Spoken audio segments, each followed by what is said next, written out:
27살의 최고봉은 오랫동안 꿈꿔왔던, 원해왔던 직장에 들어가게 됩니다. 그렇게 순탄하게 안정적으로 살면 참 좋았겠지만 또 하고 싶은 것이 생겨버렸어요. 그래서 2년 만에 퇴사를 했습니다. 그리고 30살의 최고봉, 거지가 되었어요.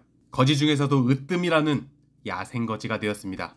방랑생활 1년에 야생거지 5개월 정도를 해보니 돈도 없고 배고프지만 나름 꿀잼이었어요. 그렇게 6개월 동안 4,000km의 산길을 걸었더니 강철거지가 되었어요. 물론 거지가 되려고 퇴사한 것은 결코 아니었습니다.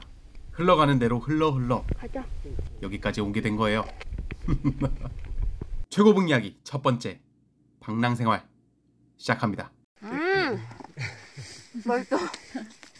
퇴사를 결심하게 된 건 넓은 세상이 정말 궁금했어요. TV에서나 보던 진짜 그 아름다운 풍경들이 과연 존재하는지도 제 눈으로 확인하고 싶었습니다. 여자친구와 같이 떠나기로 결심하고 돈을 모으기 시작했습니다. 당시 여자친구는 천사같이 착한 성격을 가지고 있었어요. 그런데 오랜 시간 제가 놀리고 약 올리다 보니 지금은 조금 사나워졌습니다. 아름답고 이 넓은 세상을 경험하기 위해 떠난 우리는 얼마 가지 않아 깨달았어요. 아름다운 자연은 저 높은 산에 있거나 아니면 저 깊은 오지에 있다는 걸 깨달았습니다. 그러다 보니 자연스럽게 여행은 오지를 향해 가고 산을 오르는 여행이 되었어요. 맛있어. 유럽에 도착을 했어요. 유럽에서는 조금 색다른 여행을 하고 싶었어요. 그래서 선택한 게 자전거 여행이었습니다. 자전거 여행을 하다 보니까 작은 마을들에 있는 공원이나 캠핑장들이 우리의 숙소였습니다. 그러다 보니까 자연스럽게 유럽의 정말 많은 공원들과 캠핑장, 예쁜 동네들을 많이 돌아다닐 수 있었어요.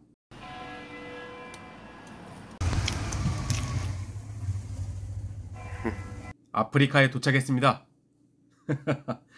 아프리카 여행은 이집트부터 아래로 쭉 로컬 마을 버스만을 타고 남아공까지 가보자. 그것이 우리의 목표였습니다.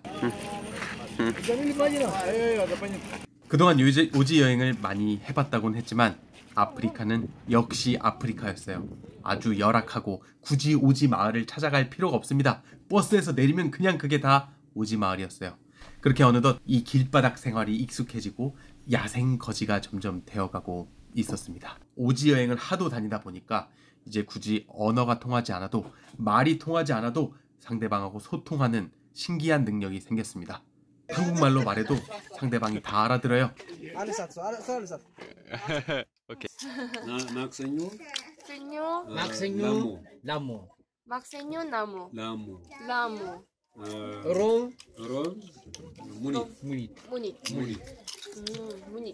그리고 남미에 도착했을 땐 정말 큰 시련에 맞이하게 됩니다. 저희는 등산 준비를 시작했어요. 산 하나를 오르기 위해 준비하고 오르고 내려오는 데만 한 달이 걸렸습니다.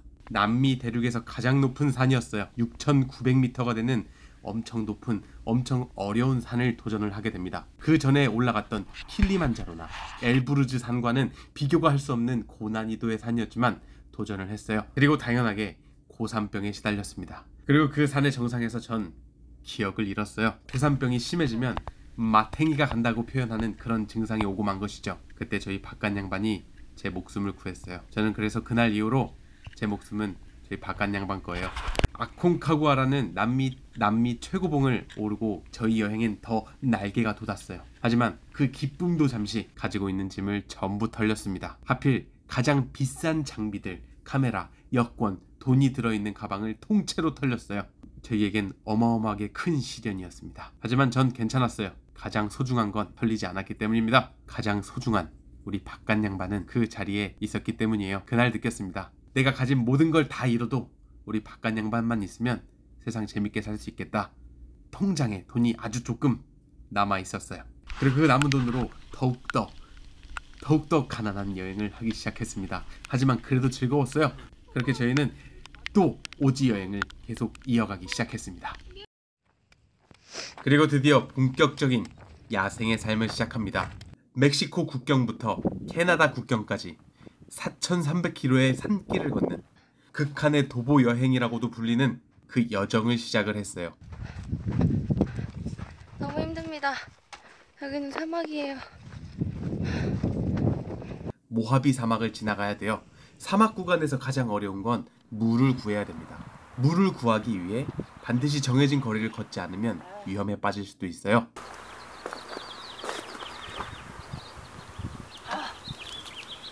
기간은 약 6개월 정도 걸리고 오로지 산속에만, 산길로만 걷습니다. 일주일에 한 번 혹은 2주일에 한 번 차도를 만나면 히치하이킹을 해서 작은 마을로 나가서 식량을 공수해 옵니다. 다시 그 길로 돌아와서 걷던 길을 마저 이어가는 그런 여정이에요. 사막 구간을 지나면 고산지대가 나옵니다. 매일 3,000m가 넘는 산을 넘어야 되는 그런 아주 어려운 구간이에요. 이 구간에는 곰이 자주 나오기 때문에 곰통이란 걸 따로 들고 다녀야 돼요. 그렇지만 경치는 제일 아름다운 곳이었습니다. 모하비 사막도 무사히 건너고 고산지대도 무사히 넘어갔을 때 깨달았어요. 아직 반도 안 왔구나. 고생이란 고생 다 한 것 같은데 아직 절반이 아니라니. 도대체 이 길은 절대 끝나지 않을 것만 같았어요. 하지만 한 가지 깨달은 게 있습니다. 인생을 살다 보면 힘든 순간이 맞이하잖아요. 그 순간 그 사람을 가장 힘들게 하는 건 언제 끝날지 모른다는 그 답답함, 불안함, 그것이 사람을 더욱 2배로 3배로 힘들게 하는 건 아닐까. 그러면 난 나중에 진짜 어려운 상황을 맞이하면 그냥 묵묵히 걸어가 봐야지. 내가 하는 방향이 맞다면 그냥 계속 해봐야지. 이런 다짐을 했어요. 르르르 너구리 르르르 비빔면. 올해 묘목 농사를 하면서 잡초와의 전쟁을 할 때도 그랬어요. 이 풀 계속 뽑다 보면 언젠간 사라질 거야. 하지만 농사는 조금 달랐어요. 가을이 돼서야 풀이 사라진다는 걸 깨달았습니다. 어쨌거나 다 사라지긴 했어요. 그리고 실제로 우리는 이 길의 끝에 서는 날이 오긴 왔어요. 다음 목적지는 돈이 없었기 때문에 캐나다에서 돈을 벌었습니다. 돈을 벌어서 그 돈으로 네팔 히말라야를 횡단해보자라는 계획을 세웠어요. 그러다가 잠시 한국에 들렀는데 우연히 길에서 똥개 한 마리를 발견했어요. 그렇게 저의 정착 생활은 시작되었습니다. 여기까지가 최고봉의 방랑 이야기의 끝이에요. 저는 오랫동안 아름다운 자연을 찾아서 돌아다녔어요. 그리고 지금은 우리가 사는 이곳을 아름답게 만드는 게 제 목표예요. 이제는 돈도 좀 벌어야 될 것 같아요. 그래서 지금 나무 농사를 시작을 했고 정말 재밌게 일을 하고 있습니다. 내가 심은 이 조그만 나무가 우리의 어딘가를 예쁘게 아름답게 만들어줄 수 있다는 것에 굉장히 큰 자부심을 느끼고 있어요. 그리고 내년에는 잡초와의 전쟁을 좀 더 확실히 해야겠다는 생각을 하고 있습니다. 이제 초보 농사꾼인 저에게 앞으로 어떤 시련들이, 어떤 어려움들이 다가올지는 모르겠어요. 하지만 진짜 어려운 순간에 힘들게 오르던 오르막길을 한번 떠올려 보려고 합니다. 그 힘들고 괴로웠던 순간들도 시간이 지나고 되돌아보면 정말 아름다운 나의 발걸음이 아니었을까 생각을 합니다.